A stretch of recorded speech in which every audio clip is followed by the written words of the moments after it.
Hello friends, ഇന്നത്തെ എപ്പിസോഡിൽ ശ്യാമയുടെ പങ്കെടുത്ത മ്യൂസിക് റിയാലിറ്റി ഷോ കഴിഞ്ഞു കഴിയുമ്പോഴേക്കും ആനന്ദ നിലയത്തിലേക്ക് എല്ലാവരും മടങ്ങാനായി തയ്യാറായി. അപ്പോഴേക്കും ശ്രീകുട്ടിയെ കണ്ട അശ്വതി ശ്രീകുട്ടിയോട് വിശേഷങ്ങൾ ചോദിക്കുന്നു. മകളുടെ കവിളത്ത് മാറി മാറി ഉമ്മ കൊടുത്തതിന് ശേഷം ശ്രീകുട്ടിയോട് ചോദിച്ചു, മോൾക്ക് ഇപ്പോ സങ്കടമൊന്നും ഇല്ലല്ലോ? അത് കേട്ട ഉടനെ ശ്രീകുട്ടി പറഞ്ഞു, അമ്മയെ കാണാത്തതിന്റെ വിഷമം മാത്രമേ എനിക്കുള്ളൂ. അവിടെ ഇപ്പോ എല്ലാവർക്കും എന്നോട് വലിയ സ്നേഹമാണ്. അങ്ങനെ പറഞ്ഞത് കേട്ട് അശ്വതി മോളെ ചേർത്ത് പിടിക്കണം. അപ്പോഴാണ് ആദിയും അമൃതയും തിരികെ പോകാനായി കാറിനരികിലേക്ക് എത്തിയപ്പോ മോളെ കാണാതെ അവർ ആശങ്കപ്പെട്ടു. അല്ല, മോളെവിടെ എന്ന ആദിയുടെ ചോദ്യം കേട്ട് അമൃത പറഞ്ഞു, നമ്മുടെ ഇവിടെ തന്നെ ഉണ്ടായിരുന്നല്ലോ ആദിയേട്ടാ, ഞാൻ എന്തായാലും ഒന്ന് പോയി നോക്കിയിട്ട് വരാം എന്ന് പറഞ്ഞ് അമൃത വേഗം മോളെ അന്വേഷിച്ച് ഇറങ്ങണം. ഈ സമയത്ത് ശ്രീകുട്ടി അമ്മയോട് സംസാരിച്ചുകൊണ്ടിരിക്കുമ്പോ അമൃത അവിടെ വന്ന് മോളെ ശ്രീകുട്ടി എന്ന് വിളിച്ചു. ആ വിളി കേട്ടതും പെട്ടെന്ന് ശ്രീകുട്ടി അശ്വതിയോട് പറഞ്ഞു, അയ്യോ അമ്മേ, അമൃതാന്റെ. വേഗം തന്നെ അശ്വതി എഴുന്നേറ്റ് തന്റെ മുഖം മറച്ച് അവിടെ എഴുന്നേറ്റ് നിന്നു. ഉടനെ അരികിലേക്ക് എത്തിയ അമൃത ചോദിച്ചു, അല്ല മോളെ, ഇതാരാ? മോളെന്താ ഇവിടെ സംസാരിച്ചുകൊണ്ട് നിന്നത് എന്ന് ശ്രീകുട്ടിയോട് ചോദിച്ചതും ഉടനെ അശ്വതി പറഞ്ഞു, അത് പിന്നെ എനിക്ക് മോളെ അറിയാം, ഇവരുടെ വീടിനടുത്താണ് ഞാൻ താമസിക്കുന്നത്. പിന്നെ ഞാൻ നിങ്ങളുടെ കമ്പനിയിലെ പുതിയ സ്റ്റാഫ് കൂടിയാണ് എന്ന് പരിചയപ്പെട്ടു. അങ്ങനെ അശ്വതി അമൃതയോട് സംസാരിച്ചുകൊണ്ട് നിൽക്കുമ്പോ പെട്ടെന്ന് ശ്രീകുട്ടിയോട് അമൃത പറഞ്ഞു, വാ മോളെ, നമുക്ക് പോകാം.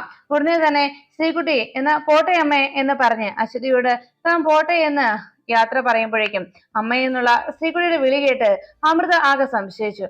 ഉടനെ അമൃതയ്ക്ക് ആകെ ടെൻഷനും സംശയമായതോടെ വേഗം അശ്വതിയുടെ പേര് ചോദിച്ചു. അല്ല, നിങ്ങളുടെ പേരെന്താ പറഞ്ഞത് എന്ന് ചോദിച്ചതും അശ്വതി പറഞ്ഞു, എന്റെ പേര് ജാസ്മിൻ എന്നാണ്. എന്നാ ഞാൻ പോട്ടെ എന്ന് പറഞ്ഞു വേഗം ജാസ്മിനോടൊന്ന് പോകാൻ തുടങ്ങുമ്പോ അമൃത പറഞ്ഞു, അതെ ഒന്ന് നിന്നേ. പക്ഷെ അമൃതയുടെ ആ വാക്കുകൾ കേൾക്കാൻ നിൽക്കാതെ അശ്വതി വേഗം അവിടെ നിന്ന് പോകുന്നു. ഈ സമയത്ത് അമൃത പെട്ടെന്ന് ആലോചിച്ചു, ശ്രീകുട്ടി അവരെ വിളിച്ചത് അമ്മയെന്നാണല്ലോ. അത് മാത്രമല്ല, ശ്രീകുട്ടിയുടെ അരികിൽ നിന്ന് വളരെ സ്നേഹത്തോടെയാണല്ലോ സംസാരിച്ചത്. അതിനി അശ്വതി ആകാനാണല്ലോ സാധ്യത എന്ന് അമൃത സംശയത്തോടെ ആലോചിച്ചു നിൽക്കുമ്പോ ശ്രീകുട്ടി താൻ അബദ്ധവശാൽ അമ്മയെന്ന് വിളിച്ചത് പ്രശ്നമായല്ലോ എന്ന് ഓർത്ത് ആകെ വിഷമിച്ചിരുന്നു. അപ്പോഴാണ് അപ്പുവിനെ പരിശോധിക്കാനായി ഡോക്ടർ റൂമിലേക്ക് എത്തിയത്. ഡോക്ടർ പരിശോധിച്ചുകൊണ്ടിരിക്കുന്നതിനിടയിൽ അപ്പു ഇപ്പോ ആള് നല്ല ഹാപ്പിയാണല്ലോ എന്ന് ഡോക്ടർ അന്വേഷിച്ചു. അപ്പോഴേക്കും അപ്പു പറഞ്ഞു, അതെ ഡോക്ടർ, എന്റെ ശ്യാമേച്ചി വിജയിച്ചു, അതുകൊണ്ട് ഞാൻ വലിയ സന്തോഷത്തിലാണ് എന്ന് അപ്പു ഡോക്ടറോട് മറുപടി നൽകി.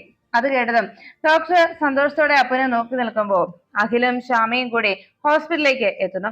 ഇരുവരും കൂടി അകത്തേക്ക് വന്നതും ഉടനെ അപ്പു ശ്യാമേച്ചി എന്ന് വളരെ സന്തോഷത്തോടെ വിളിച്ചു. അപ്പു അരികിലേക്ക് എത്തി മോനെ അപ്പു എന്ന് വിളിച്ചതും ഉടനെ ശ്രീകുട്ടൻ അരികിലേക്ക് വന്ന തന്റെ ശ്യാമേച്ചിയോട് അപ്പു വളരെ സന്തോഷത്തോടെ സംസാരിച്ചു.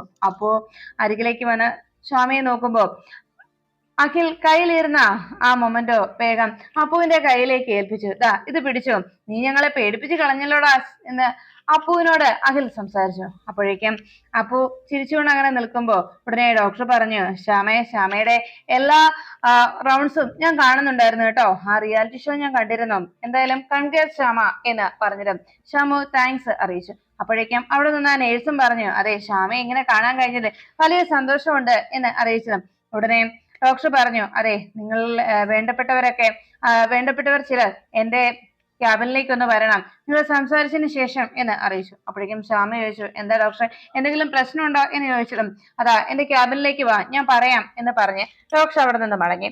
ഡോക്ടറും നേഴ്സും പോയി കഴിയുമ്പോഴേക്കും ശ്യാമ വേഗം അപ്പുവിന്റെ അരികിലേക്ക് വന്നു. ഉടനെ അപ്പു പറഞ്ഞു, ശ്യാമേച്ചി വിഷമിക്കാതെ, എല്ലാം ശരിയായി, എനിക്ക് ഒത്തിരി സന്തോഷമായി ശ്യാമേച്ചി എന്ന് അപ്പു ശ്യാമയോട് പറഞ്ഞു. സത്യത്തിൽ ശ്യാമേച്ചി പാടിയെന്നല്ലേ ഉള്ളൂ, എല്ലാത്തിനും ശരിക്കും എല്ലാം വിജയിക്കാൻ കഴിഞ്ഞത് അഖിലേട്ടൻ ഉള്ളത് കൊണ്ടാണ്. ശ്യാമേച്ചി പാടിയെന്ന് മാത്രമേ ഉള്ളൂ, പക്ഷെ വിജയിപ്പിച്ചത് അഖിലേട്ടനല്ലേ എന്ന് പറയുമ്പോ അഖിലെ അപ്പുവിനെ നോക്കി. ഉടനെ അപ്പു ചോദിച്ചു, അല്ല അഖിലേട്ടൻ എന്താ ടെൻഷൻ ഉള്ളത് പോലെ എന്ന് ചോദിച്ചതും ഉടനെ അഖില് പറഞ്ഞു, അപ്പു ഞങ്ങളെ നീ പേടിപ്പിച്ച് കളഞ്ഞല്ലോ. ഇന്നത്തെ ഈ ഒരു റിയാലിറ്റി ഷോയിൽ ശ്യാമ വിജയിച്ചെങ്കിൽ അതിന് കാരണക്കാരൻ ഞാനല്ല, സത്യത്തിൽ അപ്പുവാണ്. കൃത്യസമയത്ത് അപ്പുവിന്റെ കോള് വന്നത് കൊണ്ട് മാത്രമാണ് ശ്യാമേച്ചി ധൈര്യം സംഭരിച്ച് പോയി പാട്ട് പാടിയത്. അതുവരെ ഞാൻ പാടില്ല, എനിക്ക് പാടാൻ പറ്റില്ല എന്നെല്ലാം പറഞ്ഞുകൊണ്ട് അവിടെ നിൽക്കുകയായിരുന്നു ശ്യാമ. അപ്പുക്കുട്ടൻ കൃത്യസമയത്ത് വിളിച്ചതും ശ്യാമേച്ചി ധൈര്യം സംഭരിച്ചു പോയി പാടി. അതാ ഇന്ന് ഈ റിയാലിറ്റി ഷോയുടെ വിന്നറാകാൻ കഴിഞ്ഞത് എന്ന് അപ്പുവിനോട് അഖിൽ പറഞ്ഞത് കേട്ട് അപ്പു ഉടനെ തന്നെ അരികിൽ നിന്ന് ആ വാസ്തവനെ നോക്കി. എന്നിട്ട് പറഞ്ഞു, കണ്ടോ അച്ഛാ, ഈ അപ്പു, അതാ ഈ അപ്പുവിന്റെ കഴിവ് കണ്ടില്ലേ എന്ന് പറഞ്ഞ് അപ്പു അച്ഛനോട് സംസാരിക്കുമ്പോ ശ്യാമ അരികിലേക്ക് വന്ന് ചോദിച്ചു, മോനെ അപ്പു ഇപ്പൊ എങ്ങനെയുണ്ടറാ എന്ന് ചോദിച്ചിട്ട്, എനിക്ക് വലിയ സന്തോഷമായി ശ്യാമേജി. എന്റെ ഏറ്റവും വലിയ ആഗ്രഹമായിരുന്നു ശ്യാമേജി ഈ ഒരു പരിപാടിയിൽ വിജയിക്കുക എന്നുള്ളത്. എനിക്ക് ശ്യാമേജിയുടെ ആ പ്രോഗ്രാം നേരിട്ട് വന്ന് കാണണമെന്നുണ്ടായിരുന്നു. ഞങ്ങളിവിടെ ലൈവായി ടിവിയിൽ കാണുന്നുണ്ടായിരുന്നു എല്ലാം. എനിക്ക് ഒത്തിരി സന്തോഷമായി ശ്യാമേജി എന്ന് പറഞ്ഞത്. ഉടനെ ശ്യാമ പറഞ്ഞു, അപ്പുകുട്ട മോന് ഇനി ഒരു കുഴപ്പവും വരില്ല. നമ്മള് സന്തോഷത്തോടെ ഇനിയും ഒത്തിരി നാൾ നമ്മൾ രണ്ടുപേരും വളരെ സന്തോഷത്തോടെ അങ്ങനെ നിൽക്കും എന്ന് നമ്മുടെ വീട്ടിൽ കഴിയുമെന്ന് പറയുമ്പോ ഉടനെ ഇതെല്ലാം കേട്ടു നിന്ന ജയന്തി ചോദിച്ചു, അല്ല ആ 75 ലക്ഷം രൂപ തന്നെന്ന് പറയുന്നത്, ആ ക്യാഷ് പ്രൈസ് തന്നത്, അത് ശരി തന്നെയാണോ, സത്യം തന്നെയാണോ എന്ന് ചോദിച്ചതും ഉടനെ അപ്പുകുട്ടൻ പറഞ്ഞു, എന്റെ ഏട്ടത്തി അത് സത്യമായിട്ടുള്ള കാര്യ, ഏട്ടത്തിയുടെ ഒരു സംശയം എന്ന് പറയുമ്പോ ഉടനെ ജയന്തി പറഞ്ഞു, എന്നാലേ അതിലെ ഒരു അവകാശി ഞാനാകട്ടോ, ആ 75 ലക്ഷത്തിലെ ഒരു അവകാശി ഈ ഞാനാ ജയന്തി, അത് മറക്കണ്ട എന്ന് പറയുമ്പോ ഉടനെ വാസ്തവൻ പറഞ്ഞു, ജയന്തി ഇപ്പൊ നിനക്ക് ഇതിന്റെ കണക്ക് പറയാനും ഇപ്പൊ ഈ പണം വീതം വെക്കാനും ആണോ നിനക്ക് തിടുക്കം എന്ന് ചോദിച്ചതും ജയന്തി പറഞ്ഞു, പിന്നെ എനിക്ക് പറയാനുള്ളത് എനിക്ക് പറയണ്ടേ, 75 ലക്ഷം എന്ന് പറഞ്ഞ് വെറുതെ അങ്ങ് അടിച്ചു പൊളിച്ചങ്ങ് കളഞ്ഞാലോ, പിന്നെ ഓപ്പറേഷനും മറ്റുമായിട്ട് വെറുതെ ആശുപത്രി കാര്യം എന്നൊക്കെ പറഞ്ഞ് വെറുതെ ആ പണം മുഴുവൻ ചെലവഴിച്ച് കഴിയാൻ പറ്റില്ലല്ലോ. അതുകൊണ്ട് ഞാൻ പറഞ്ഞതുപോലെ നമ്മുടെ ആ പഴഞ്ഞൻ വീട് അടിച്ചു പൊളിച്ച് കളഞ്ഞിട്ട് ഒരു നല്ലൊരു വീട് വെക്കണം. അത് കേട്ടതും വാസുദേവൻ പറഞ്ഞു, ജയന്തി നിന്നോടാ ഞാൻ നിർത്താൻ പറഞ്ഞത്, ഇനി മിണ്ടിപ്പോകരുത്. നിന്നെ ഞാൻ ഇന്നേ വരെ തല്ലിയിട്ടില്ല. ഇനിയും നീ ഇതുപോലെ ശബ്ദിച്ചാൽ എന്റെ സ്വഭാവം മാറും. ഞാൻ നിന്റെ കർണത്ത് തല്ലിയെന്ന് വരും. എന്നെ കൊണ്ട് അത് നീ ചെയ്യിക്കരുത് എന്ന് ജയന്തിയെ ഭീഷണിപ്പെടുത്തുന്ന രീതിയിൽ വാസുദേവൻ സംസാരിച്ചു. ഇത് കേട്ട് നിന്ന് അഖിൽ പറഞ്ഞു, എന്നാ വേഗം വാ, നമ്മളോട് ഡോക്ടർ ചെല്ലാൻ പറഞ്ഞതല്ലേ, നമുക്ക് ഡോക്ടറെ അടുത്ത് പോയി കാര്യം അന്വേഷിക്കാം എന്ന് പറഞ്ഞുകൊണ്ട് ശ്യാമയെയും വാസുദേവനെയും വിളിച്ചുകൊണ്ട് അഖിൽ അവിടെ നിന്ന് പോകുന്നു. ഈ സമയത്ത് ജയന്തി മനസ്സിൽ പറഞ്ഞു, ചെല്ല് ഡോക്ടർ എല്ലാരും ഞെട്ടിക്കുന്ന കാര്യ പറയാൻ പോകുന്നത് എന്ന് പറഞ്ഞുകൊണ്ട് മനസ്സിൽ അങ്ങനെ ആലോചിച്ച് ജയന്തി അവിടെ നിന്നു. ഈ സമയത്ത് ഡോക്ടറുടെ ക്യാബിനിലേക്ക് എത്തിയ ശ്യാമയോടും അഖിലിനോടും വാസുദേവനും കൂടി ഡോക്ടർ പറഞ്ഞു, എനിക്ക് പറയാനുള്ളത് ഇപ്പോ സീരിയസ് ആയിട്ടുള്ള ഒരു കാര്യമാണ്. അപ്പുവിന് കുഞ്ഞുനാൾ മുതൽ ഹാർട്ടിന് പ്രോബ്ലം ഉണ്ടായിരുന്ന കുട്ടിയായിരുന്നില്ലേ എന്ന് ചോദിച്ചത് വാസുദേവൻ പറഞ്ഞു, അതിനുള്ള ചികിത്സയിലായിരുന്നു മാഡം ഇത്രയും നാളും. കുറച്ചു നാളായിട്ട് പ്രശ്നങ്ങളൊന്നും ഉണ്ടായിരുന്നില്ല, അതുകൊണ്ട് ഇപ്പോഴാണ് ഇങ്ങനെ സംഭവിച്ചത് എന്ന് അറിയിച്ചതും ഡോക്ടർ പറഞ്ഞു, അതെ ഇത്രയും നാളും പ്രശ്നങ്ങളൊന്നും ഉണ്ടായിരുന്നില്ല, പക്ഷെ ഇന്ന് ചെക്കപ്പ് നടത്തിയപ്പോ ഒരു കാര്യം മനസ്സിലാക്കാൻ കഴിഞ്ഞു. അപ്പുവിന്റെ ഹാർട്ടിന് 4 ബ്ലോക്കാണ് ഉള്ളത്. അത് മാത്രമല്ല അപ്പുവിന്റെ ഹാർട്ടിന്റെ ഭിത്തിക്ക് അല്പം കട്ടിക്കുറവുമാണ്. അതുകൊണ്ട് തന്നെ ഉടനെ ഒരു ഓപ്പറേഷൻ വേണ്ടിവരും. ഒരു സർജറിയിലൂടെ മാത്രമേ ആ ഒരു പ്രശ്നത്തെ പരിഹരിക്കാൻ കഴിയൂ. അതും ഒരു ഇപ്പോഴത്തെ കണ്ടീഷൻ വെച്ച് ഒരു കീഹോൾ സർജറി അപ്പുവിന് സാധിക്കുന്നതല്ല. അതുകൊണ്ട് തന്നെ ഓപ്പൺ ഹാർട്ട് സർജറിയാണ് ഇതിന് പറ്റുക. അതിന് നിങ്ങളുടെ അനുവാദം വാങ്ങിക്കാനും അതിനുവേണ്ടിയുള്ള കാര്യങ്ങൾ പറയാനുമാണ് ഞാൻ വിളിച്ചത്. പിന്നെ ഇതിന്റെ റിസ്ക് എന്തെന്ന് പറഞ്ഞാൽ, ഇങ്ങനെ ഒരു ഓപ്പൺ ഹാർട്ട് സർജറി നടത്തിയെന്ന് പറഞ്ഞാലും അതിന്റെ രക്ഷപ്പെടാനുള്ള പോസിബിലിറ്റി 30% മാത്രമേ ഉള്ളൂ. അതാണ് എനിക്ക് നിങ്ങളോട് പറയുവാനുള്ളത്. ഇനി ഇങ്ങനെ ഒരു ഓപ്പറേഷൻ നടത്താതെ അപ്പുവിനെ ഇനി നമ്മുടെ കൂടെ നിർത്താൻ ശ്രമിച്ചാലും അത് ഒരു 2 മാസത്തിൽ കൂടുതൽ അപ്പുവിന് ആയുസ് ഉണ്ടായെന്നൊക്കെ വരില്ല. അക്കാര്യം നിങ്ങളെ അറിയിക്കാനാണ് ഞാൻ ഇങ്ങോട്ട് വിളിപ്പിച്ചത്. ഇതിന് നിങ്ങളാണ് ഒരു നിർണായകമായ തീരുമാനം എടുക്കേണ്ടത്. ഇതിൽ നിങ്ങളുടെ തീരുമാനം എന്താണ് അതിനെ ആശ്രയിച്ചിരിക്കും കുട്ടിയുടെ ഇനിയുള്ള ചികിത്സ എന്ന് ഡോക്ടർ അറിയിച്ചു. അതെല്ലാം കേട്ടതും വാസുദേവൻ ആകെ ടെൻഷനിലായി. അഖിലും ശ്യാമയും ആ വാക്കുകൾ കേട്ട് പൊട്ടിക്കരഞ്ഞു. ആ ശ്യാമ ആകെ തളർന്ന് വേഗം അഖിലിന്റെ അരികിലേക്ക് എത്തിയതും ഉടനെ അഖിൽ ചോദിച്ചു, ഡോക്ടർ ഇപ്പോഴത്തെ സാഹചര്യത്തിൽ സർജറി നടത്തുന്നത് കൊണ്ട് അത്രയും പോസിബിലിറ്റി ഉള്ളോ മാഡം എന്ന് ചോദിച്ചതും അത് നമുക്ക് പറയാൻ കഴിയുന്നതാണ്, പിന്നെ എല്ലാം ദൈവത്തിന്റെ കൈകളിലല്ലേ എന്ന് ഡോക്ടർ അറിയിച്ചു. അപ്പോഴേക്കും ഉടനെ വാസുദേവൻ ചോദിച്ചു, അല്ല ഡോക്ടർ ഇനി ഇങ്ങനെ ഒരു സർജറി നടത്തിയാൽ 30% ഉള്ളൂ അതിന് പോസിബിലിറ്റി എന്നല്ലേ പറഞ്ഞത്, എന്നാ കുഞ്ഞിന് മരുന്ന് കൊടുത്ത് എന്റെ കുഞ്ഞിന്റെ അവസ്ഥ മാറ്റിയെടുക്കാൻ കഴിയില്ല ഡോക്ടർ എന്ന് അന്വേഷിച്ചത്. ഉടനെ ഡോക്ടർ പറഞ്ഞു, അതല്ലേ ഞാൻ ആദ്യം തന്നെ പറഞ്ഞത്, നമുക്ക് മരുന്ന് കൊണ്ട് കുഞ്ഞിന്റെ ഇപ്പോഴത്തെ ഈ അവസ്ഥയെ മാറ്റിയെടുക്കുക വളരെ പ്രയാസകരമാണ്. ഇത് പ്രൈമറിയും സെക്കൻഡറിയും ഒക്കെ കഴിഞ്ഞു. ഇപ്പോഴത്തെ അവസ്ഥയിൽ ഇത് ഒരു ക്രിട്ടിക്കൽ ആയിട്ടുള്ള നിമിഷമാണ്. ഈ അവസ്ഥയിൽ ഒരു നിർണായക തീരുമാനം എടുക്കുന്നതിന് വേണ്ടിയാണ് നിങ്ങളെ ഞാൻ വിളിപ്പിച്ചത് എന്ന് ഡോക്ടർ അറിയിച്ചതും ഉടനെ ശ്യാമ ചോദിച്ചു, ഡോക്ടർ അപ്പു അവൻ ഇന്നും ഞങ്ങൾക്കൊപ്പം ഉണ്ടാകണം.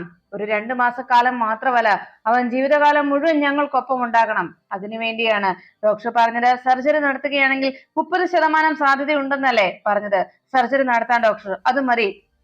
എന്റെ കണ്ണൻ കൈവിടില്ല, എന്റെ അപ്പൂനെ ഞങ്ങൾക്ക് തിരിച്ചു തരും, എന്റെ കണ്ണൻ തിരിച്ചു തരും അല്ലേ സർ എന്ന് ചോദിച്ചുകൊണ്ട് ശ്യാമ വല്ലാതെ വെപ്രാളപ്പെട്ട് ആശങ്കയോടെ സർജറി നടത്താമെന്ന് പറയുന്നത് കേട്ട് അഖിൽ ശ്യാമയ്ക്ക് അരികിലേക്ക് ചെന്നു. ശ്യാമയെ ചേർത്ത് പിടിച്ച് അഖിൽ നിൽക്കുമ്പോൾ ഡോക്ടറോട് ശ്യാമ പറഞ്ഞു, എന്റെ കണ്ണൻ എന്റെ അപ്പുവിനെ തിരിച്ചു തരും. ഞങ്ങൾക്ക് ഞങ്ങളുടെ ജീവിതത്തിലെ, ഞങ്ങളുടെ വീട്ടിലെ സന്തോഷം കണ്ണൻ ഇല്ലാതാക്കില്ല, എനിക്കത് ഉറപ്പാണ് അല്ലെ അഖിൽ സർ എന്ന് ചോദിച്ചപ്പോ അഖില് പറഞ്ഞു, അതെ ശ്യാമ, അങ്ങനെ തന്നെ, കണ്ണൻ നമ്മളെ സഹായിക്കും എന്ന് അഖിലും ശ്യാമയെ ചേർത്ത് പിടിച്ച് പറയുമ്പോ ശ്യാമ പറഞ്ഞു, ഡോക്ടർ ഇനി വേറൊരു അഭിപ്രായവുമില്ല, സർജറി നടത്താം. അതിനു വേണ്ട ഒരുക്കങ്ങൾ ഡോക്ടർ നടത്തിക്കോളൂ. സർജറി തന്നെയാണ് ഇതിനുള്ള പരിഹാരം എന്ന് ഡോക്ടർ അറിയിക്കുമ്പോ എന്റെ അപ്പു എന്നും ഞങ്ങൾക്കൊപ്പം വേണം ഡോക്ടർ എന്ന് പറഞ്ഞ് ശ്യാമ പൊട്ടിക്കരഞ്ഞു. അപ്പോഴേക്കും ഡോക്ടർ പറഞ്ഞു, അങ്ങനെയാണെങ്കിൽ നാളെ ഫുൾ ചെക്കപ്പ് നടത്തിയേക്കാം, മറ്റന്നാള് രാവിലെ തന്നെ നമുക്ക് സർജറി നടത്താം, മറ്റന്നാൾ 10 മണിയാകുമ്പോഴേക്കും അപ്പുവിന്റെ സർജറി നമുക്ക് നടത്താം എന്ന് ഡോക്ടർ അറിയിച്ചു. അത് കേട്ടതോടെ വാസുദേവനും വല്ലാതെ പൊട്ടിക്കരഞ്ഞു. ഈ സമയത്ത് ആനന്ദനിലയത്തിൽ എത്തിയ എല്ലാവരും ഒത്തൊരുമിച്ചിരിക്കുമ്പോ ശ്യാമയുടെ പാട്ടിനെ കുറിച്ച് ശ്രീകുട്ടി അമൃതയെടുത്തോട് ചോദിച്ചു, അല്ല അമൃതാന്റി ശ്യാമേച്ചി പാട്ട് പാടി കഴിഞ്ഞപ്പോ കരഞ്ഞോ? ഞാൻ കരഞ്ഞുപോയി എന്ന് പറഞ്ഞത്. ഉടനെ അമൃത പറഞ്ഞു, ഞാനും അറിയാതെ കരഞ്ഞുപോയി മോളെ. ഉടനെ തന്നെ ശ്രീകുട്ടി വസുന്ധരയെ നോക്കിയിട്ട് ചോദിച്ചു, അല്ല മുത്തശ്ശിക്ക് സങ്കടം വന്നില്ലേ? മുത്തശ്ശി കരഞ്ഞില്ലേ എന്ന് ചോദിച്ചിട്ട് വളരെ ഗൗരവത്തോടെ വസുന്ധര ശ്രീകുട്ടിയോട് പറഞ്ഞു, മോളെ നീ പോയി ഡ്രസ്സൊക്കെ മാറി നിന്റെ കാര്യം നോക്കിക്കേ എന്ന് പറഞ്ഞത്. ശ്രീകുട്ടി പറഞ്ഞു, എനിക്കറിയാം, മുത്തശ്ശിയും കരഞ്ഞിട്ടുണ്ട്, അതെനിക്ക് ഉറപ്പാണ്, എല്ലാവരും കരഞ്ഞു പോവും. അപ്പോഴേക്കും ഉടനെ തന്നെ അതെല്ലാം കേട്ടിരുന്ന അരുൺ പറഞ്ഞു, അതെ, ശ്യാമയുടെ ആ പാട്ട് കേട്ടാൽ ആരുടെ മനസ്സാണെങ്കിലും അലിഞ്ഞു പോകും, അത് സത്യമല്ലേ? അപ്പോഴേക്കും ആദിത്യം പറഞ്ഞു, ഓ സത്യം പറയാലോ, മോള് പറഞ്ഞതാണ് സത്യം, ആ പാട്ട് പാടി തീർന്നതും ഞാൻ അറിയാതെ എന്റെ കണ്ണ് നിറഞ്ഞു പോയി. ഉടനെ തന്നെ ആനന്ദവർമ്മ ചോദിച്ചു, ഞാൻ എല്ലാവരോടും നേരത്തെ പറഞ്ഞു തരുന്നല്ലോ ശ്യാമ നന്നായിട്ട് പാടുമെന്ന്. അപ്പൊ ഇവിടെ ആർക്കും വിശ്വാസമായിരുന്നു, എല്ലാവരും എന്നെ പുച്ഛിച്ചു. ഇപ്പൊ എങ്ങനെയുണ്ട്? ശ്യാമ ശരിക്കും പാട്ടുകാരിയാണെന്നുള്ള കാര്യം ഇപ്പൊ നിങ്ങൾക്ക് മനസ്സിലാക്കാൻ കഴിഞ്ഞില്ലേ എന്ന് അന്വേഷിച്ചു. അതെല്ലാം കേട്ട് അങ്ങനെ ആശ്ചര്യപ്പെടങ്ങി നിൽക്കുമ്പോ ഇനി ഈ ലോകം മുഴുവൻ അറിയപ്പെടുന്ന ആളായി മാറും ശ്യാമ. കണ്ടോ, ഇനി നമ്മൾ എല്ലാവരും അറിയപ്പെടാൻ പോകുന്നത് ശ്യാമയുടെ കുടുംബക്കാരെന്നും ശ്യാമയുടെ പേരിലായിരിക്കും, നോക്കിക്കോ എന്ന് വാസ്തവൻ പറയുമ്പോ ഉടനെ ഐശ്വര്യ പറഞ്ഞു, അതെ അച്ഛൻ ഇങ്ങനെയൊക്കെ പറഞ്ഞു, പക്ഷേ അതാണ് ഇപ്പോഴത്തെ ഏറ്റവും വലിയ പ്രശ്നം എന്ന് പറഞ്ഞതും ഉടനെ ആനന്ദവർമ്മ ചോദിച്ചു, എന്താ ഐശ്വര്യ പറഞ്ഞത്? എന്ത് പ്രശ്നം ഉണ്ടെന്നാ പറഞ്ഞത് എന്ന് ചോദിച്ചതും ഐശ്വര്യ പറഞ്ഞു, അല്ലേ, ഇപ്പൊ അവൾ അവിടെ അവാർഡ് വാങ്ങിക്കാൻ കയറിയപ്പോ കണ്ടതല്ലേ, അഖിലിനെ മനഃപൂർവ്വം അവൾ പിന്തള്ളിക്കളഞ്ഞത്. ഇത്രയും നാൾ അഖില് അവളുടെ ഭർത്താവായിരുന്നു, ഇനി അവൾ അഖിലിന്റെ ഭർത്താവായി മാറുമോ എന്നതാണ് നമ്മൾ സംശയിക്കേണ്ടത് എന്ന് പറഞ്ഞതും ആനന്ദവർമ്മ പറഞ്ഞു, ഐശ്വര്യ നീ കാര്യം വ്യക്തമായിട്ട് പറ, നീ ഇങ്ങനെ അവിടെ ഇവിടെ തൊട്ട് പറയാന്ന് ഞങ്ങൾക്ക് മനസ്സിലാവുന്നില്ല എന്ന് പറഞ്ഞതും ഐശ്വര്യ പറഞ്ഞു, അല്ലച്ച, ഇന്ന് കണ്ടില്ലേ, ഇന്ന് അവാർഡ് വാങ്ങിക്കാനായി അവൾ മാത്രമാണ് ഫ്ലോറിലേക്ക് കയറിയത്. സാധാരണ എത്രയോ മ്യൂസിക് റിയാലിറ്റി ഷോകൾ ഞാൻ കണ്ടിട്ടുണ്ട്, അതിലൊക്കെ അവരെ വിജയത്തിലേക്ക് നയിച്ച ഓരോരുത്തരെയും അവരുടെ കൂടെ നിർത്തി അവര് ആ അവാർഡ് ഏറ്റുവാങ്ങുന്നത്. ഇന്ന് ഫ്ലോറിൽ അവൾ മാത്രം കയറി അഖിലിനെ പുറത്ത് ഒരു കാഴ്ചക്കാരനെ പോലെ വെറുതെ നോക്കി നിർത്തിയിട്ട് അവള് മാത്രം കയറി അവാർഡ് വാങ്ങിച്ചു. അത് എല്ലാവരും കണ്ടതല്ലേ, അതുകൊണ്ടാണ് ഞാൻ പറഞ്ഞത് എന്ന് പറഞ്ഞത്. ആനന്ദവർമ്മ പറഞ്ഞു, ഐശ്വര്യ വെറുതെ അവളിപ്പോ ശ്യാമമോള് കയറി അവാർഡ് വാങ്ങിച്ചു, അതിലിപ്പോ എന്താ തെറ്റുള്ളത് എന്ന് ചോദിച്ചത്. ഉടനെ ആനന്ദവർമ്മയുടെ ഐശ്വര്യ പറഞ്ഞു, അത് തന്നെ ഞാൻ പറഞ്ഞത്, ഭാവിയിൽ ഇനി ഉണ്ടാകാൻ പോകുന്ന കാര്യങ്ങളെ കുറിച്ചാ ഞാൻ പറഞ്ഞു വന്നത് എന്ന് പറഞ്ഞതും അരുൺ പറഞ്ഞു, ദേ ഐശ്വര്യ, വെറുതെ നീ ഇവിടെ പ്രശ്നം ഉണ്ടാക്കാൻ നോക്കണ്ട, അമ്മയെ വെറുതെ അതും ഇതും പറഞ്ഞ് വെറുതെ അമ്മയുടെ മനസ്സ് പ്രശ്നത്തിലാക്കാൻ നോക്കണ്ട എന്ന് പറഞ്ഞതും ഉടനെ വസുന്ധര പറഞ്ഞു, അരുണെ, നീ ഈ കാര്യത്തിൽ ഐശ്വര്യയെ തടയേണ്ടതില്ല, ഐശ്വര്യയെ ആരും കുറ്റപ്പെടുത്തുകയും വേണ്ട, ശ്യാമയെ തെറ്റുകാരിയല്ലെന്ന് സ്ഥാപിക്കാനായി ഐശ്വര്യ ആരും തടയേണ്ട ആവശ്യമില്ല, ശ്യാമ ചെയ്ത് തെറ്റ് തന്നെയാണെന്ന് എനിക്ക് മനസ്സിലായി. പിന്നെ ഒരു കാര്യം അരുൺ, ഞാനേ കൊച്ചുകുട്ടിയൊന്നുമല്ല മറ്റുള്ളവർ പറയുന്നത് കേട്ട് അങ്ങനെ തെറ്റിദ്ധരിക്കാനും മറ്റുള്ളവരുടെ വാക്കുകൾ വിശ്വസിച്ച് അവര് പറയുന്നത് പോലെ ചെയ്യാനും ഞാൻ അത്ര കുഞ്ഞു കുട്ടിയൊന്നുമല്ല എന്ന കാര്യം ആരും മറക്കണ്ട എന്ന് വസുന്ധര പറയുന്നു. ഉടനെ ഐശ്വര്യ പറഞ്ഞു, അതെ, ഇപ്പോൾ തന്നെ നമ്മൾ കണ്ടതല്ലേ, പാവം അഖിൽ അവൾക്ക് വേണ്ടിയാണ് ഒരു പച്ചക്കറി കടക്കാരനായി മാറിയത്, അവളെയും കൂടെ ചേർത്ത് നിർത്തി അവൻ പച്ചക്കറി കട നടത്തി ഇപ്പോ അവളുടെ ജീവിതം മുന്നോട്ട് നയിക്കുന്നത്. എന്നാൽ ഇങ്ങനെ ഒരു നേട്ടം കൈവരിച്ചപ്പോ അഖിലിനെ അവളെ ചേർത്ത് നിർത്താതെ അഖിലിനെ ഒരു കാഴ്ചക്കാരനെ പോലെ ആ സ്റ്റേജിന് പുറത്തു നിർത്തുകയാണ് അവൾ ചെയ്തത്. അതുതന്നെയാണ് ഞാൻ പറഞ്ഞത്. പാവം അഖിൽ എങ്ങനെ ജീവിക്കേണ്ടവനായിരുന്നു. അവൻ ശ്യാമയ്ക്ക് വേണ്ടി എല്ലാം ഉപേക്ഷിച്ച് അവളുടെ സന്തോഷത്തിന് വേണ്ടി അവളുടെ കൂടെ പോയി. എന്നിട്ട് ഇപ്പോ അവനെ എല്ലാവരുടെയും മുന്നിൽ വെറുമൊരു കാഴ്ചക്കാരനാക്കി നിർത്തിയില്ലേ. ഇനിയും അവൾ നേട്ടങ്ങൾ കൈവരിക്കുമ്പോ ഇപ്പൊ തന്നെ അവളുടെ കയ്യിൽ കിട്ടിയിരിക്കുന്നത് 75 ലക്ഷം രൂപയാണ്. ഇനിയും അത്രയും വലിയൊരു പണക്കാരിയായി മാറിയതിന്റെ അഹങ്കാരമാണ് അവൾ ഇപ്പോൾ അഖിലിനോട് കാണിച്ചുകൊണ്ടിരിക്കുന്നത്.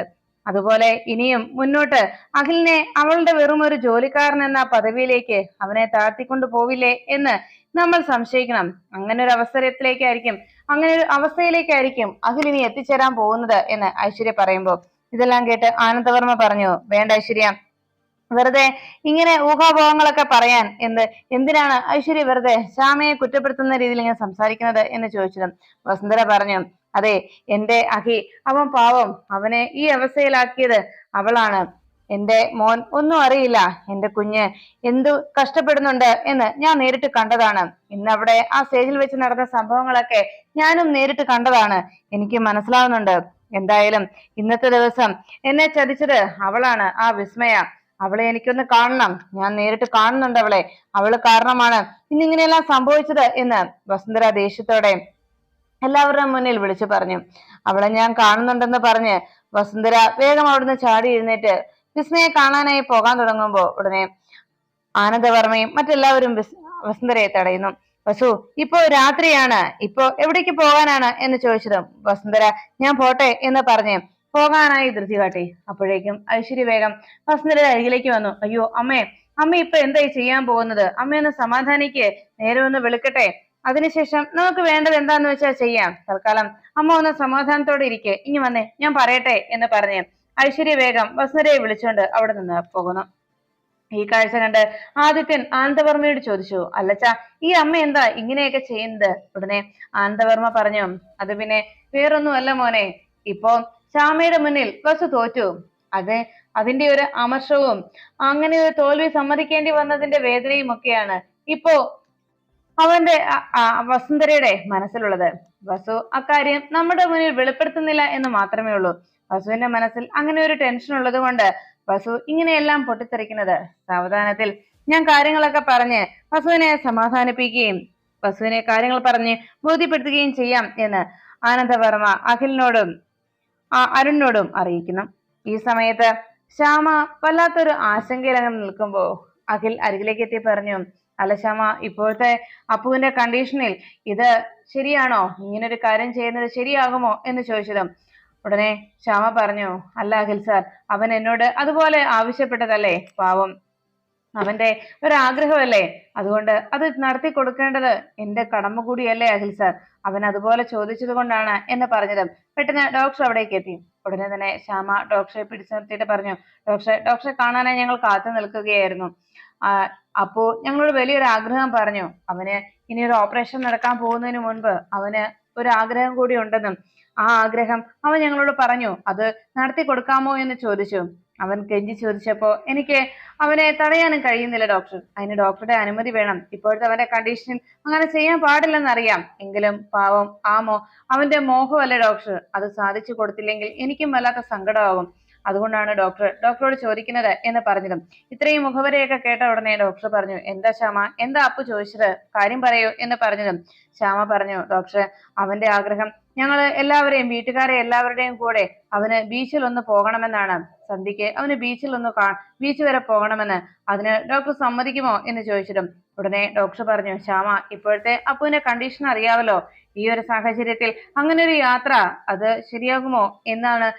അങ്ങനെ ഒരു യാത്ര ചെയ്യുന്നത് കൊണ്ട് വലിയൊരു റിസ്ക് തന്നെയാണ് എന്ന് പറഞ്ഞതും ഡോക്ടറോട് ശ്യാമ പറഞ്ഞു, എങ്കിലും ഡോക്ടർ, അവന്റെ ഒരു മോഹമല്ലേ ഡോക്ടർ, അത് സാധിച്ചു കൊടുത്തില്ലെങ്കിൽ ഞങ്ങൾക്കും വല്ലാത്ത സങ്കടമാകും എന്ന് പറഞ്ഞതും ഡോക്ടർ പറഞ്ഞു, ശരി, അങ്ങനെയാണെങ്കിൽ ഞങ്ങൾ ഇവിടുന്ന് ആംബുലൻസും നേഴ്സിനെയും പ്രൊവൈഡ് ചെയ്യാം. എന്തായാലും ഒരു കാര്യം നന്നായി സൂക്ഷിക്കണം. ഒരു കാരണവശാലും അപ്പുവിന് കൂടുതൽ തണുപ്പടിക്കാനോ അവിടെ എന്തെങ്കിലും പ്രോബ്ലം ഉണ്ടായാൽ ഉടനെ തന്നെ ഹോസ്പിറ്റലിൽ എത്തിക്കുകയും വേണം. അത് കൃത്യമായി നിങ്ങൾ ശ്രദ്ധിക്കണം എന്ന് ഡോക്ടർ ഓർമ്മപ്പെടുത്തി. ശരി ഡോക്ടർ എന്ന് പറഞ്ഞ് ശ്യാമയും അഖിലും അപ്പുവിന്റെ ആഗ്രഹം സാധിച്ചു കൊടുക്കാൻ പോകുന്നതിന്റെ സന്തോഷത്തിൽ ഡോക്ടറുടെ അനുമതി കിട്ടിയതിന്റെ സമാധാനത്തിലും നിൽക്കുന്നു.